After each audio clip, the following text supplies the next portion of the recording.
Hello ladies and gents, and welcome back to the channel. My name is Mark, I'm a rehabilitation specialist and this channel is based all around getting you back to your sport and away from your pain as quickly as possible. So do give it a little subscribe if you can, just click the button in the bottom corner. Give this video a like if it's helped you out, and before any ado, we'll get into the video.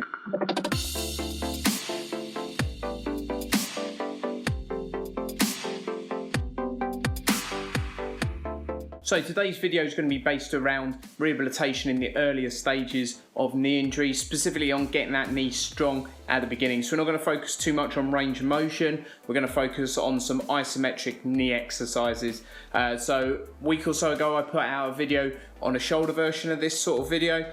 This video is going to be based in and around the knee. So this is more for your acute management of knee injury, so when it's first happened right at the beginning, or if your knee's just generally sore, so patellar tendinopathies, this is quite good for all those earlier stages post meniscectomy, post ACLRs.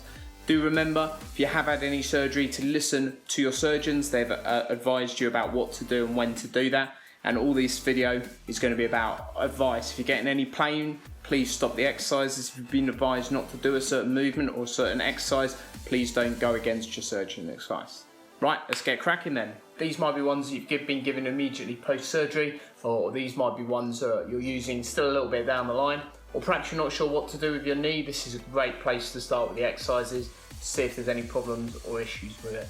So the first thing we're going to do is we're going to have a look at just some isometric quad exercises. So here, if you're struggling with your range of motion, you might want to use a rolled up towel just to put underneath your knee. If you can't quite get that knee straight, what you're trying to think about is squeezing your quads, muscles on the front of your thigh, push your knee, the back of your knee into that towel. 5 to 10 seconds and then relax. Again, repeating this up to 10 times if you feel you can, as you're squeezing the back of the knee in, toes towards your shin as you start to get that knee a little bit straighter. So once you're getting that knee flat, you can get rid of the towel, and we're still looking to push the back of the knee in, toes up, heel coming up a little bit. If you do need to do this laying flat, then do so. You're really squeezing, lifting the heel, toes up, and just holding for a few seconds, really trying to squeeze the quad as hard as you can. So from there, you can look to progress it by doing a lift as well. So again, you need to lay down to give yourself a bit more range of motion, room to maneuver. Same principle, squeeze, toes towards your shin, and then lifting up. This just focuses on one of the 4 quads that runs across the front of the hip.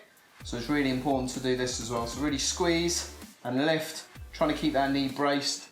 Doesn't have to be massively high, just as high as you feel you can. Certainly if you've got tight hamstrings like me, you want to be mindful of that. So just squeezing and then lifting up. So there's 2 really nice exercises to get the quads going. So we can also use a foam roller to start to get a little bit more movement. So the first ones we've looked at are pure isometrics.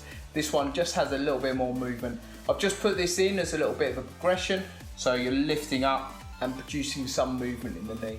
The ones we were doing previously to fire the quads are a good way of working that. This one just gets you working a little bit harder.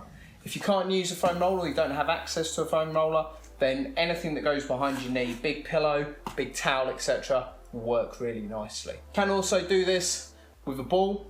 So with the ball, just getting that little bit more range of motion. And again, this might be one, because it's that little bit higher, where you might want to lay down a little bit to really get those quads firing. So ending up with a heel touching the floor and then pressing up and through. So we can also work on those quads in a slightly different position as well, isometrically. So using your sofa, just like I am doing here, works really well. So generally kicking in, trying to get your quads firing, and then returning. So it's a little bit more awkward than the other isometric exercises. There's a really nice way to get those quads firing in one position. So you're pressing, holding, trying to really kick that foot through the sofa, trying not to knock Elsa off the back.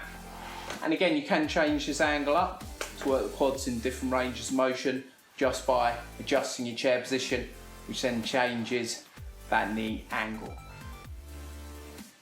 We can then look a little bit at the hamstrings as well, and we're going to do this in a different position as well in a couple of minutes.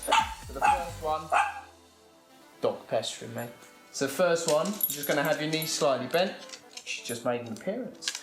We're then going to pull your heel in towards your bum, squeezing as you're trying to pull the heel in towards. You should feel some tightness in the back of your legs, with your hamstring muscles, as you squeeze that heel into the floor as hard as you can, and then relax. So when I say as hard as you can, 60-70% of your maximum. If you can't manage that, then 50% is completely fine, and then relaxing. And the idea of that, just to give those hamstrings a little bit of strength. When we're doing isometrics, we need to be mindful that we're just going to get strong in one position. So you can do this one in different positions. So you can bend your knee a little bit more up if it's tolerating the flexion quite well. If it's not tolerating that so much, then have it a little bit straighter. As long as you're feeling the back of your thigh working, try out some different angles, and that will give you a good bit of strength all throughout your whole range of your knee flexion. So isometric hamstring curl, pulling your heel in towards your bum against the chair leg.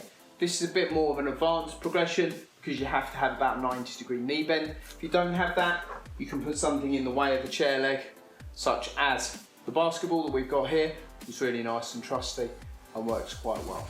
Again, same as before, looking for about 60-second contraction of about 50-70% of your maximum. Again, see what the knee tolerates. Do it for a few days. If it's feeling good, try and go for a little bit harder than you were before. I just had to nip outside this next bit of the video. Hopefully it's not too noisy with the wind. If it is, then I'll do the voiceover on the inside. So it's a bit too windy outside. So we've got the first one, which is single legged, as I say, pushing the back leg into the wall. So your affected leg is actually at the front. And what we're doing with this exercise is we're pushing the back leg into the wall as hard as we can comfortably. Again, that sort of 50-70%. It's going to really vary on you and your pain levels at the moment, but enough to start to feel those front muscles really firing off and really getting those quads working. If you're feeling comfortable, then you can lower yourself down. Have breaks as you need to. You can go and change the angles if that knee is tolerating it. Again, up to 5 to 10 reps of those 10-second contractions as you feel you can throughout the day. So once a day will probably be enough, but if you want to do it a little less reps, so like 3 or 4 reps of those 10-second contractions multiple times throughout the day, that works quite well as well. If you're struggling with that, we've also got your wall sit. So this is a horrible exercise that lots of us have done in the past. So it's like a squat. If you're struggling with that squatting exercise, using a wall for support and just holding your body weight in a position that you feel comfortable. Obviously, the lower you go, the harder it is. The higher up the wall you are, it's a bit easier to manage. So there we have it, 6 great exercises to start you on your journey back to full knee health. So these are those isometrics, those earlier stage. I will get round to doing some videos on some harder exercises, so do subscribe. Click the link in the bottom left hand corner or go into the description below. As I say, if you keep subscribed, then that means as I start making more content that might be a bit more suitable for you, then you'll be kept up to date with that. Helps you out, helps me out. Also, leave a comment below if there's anything specifically you want me to run through with regards to any surgeries or injuries that you've had, exercise-wise. Very happy to take requests for making videos. Apart from that, leave it a like if it's helped you out, and I'll see you again in the next video, ladies and gents.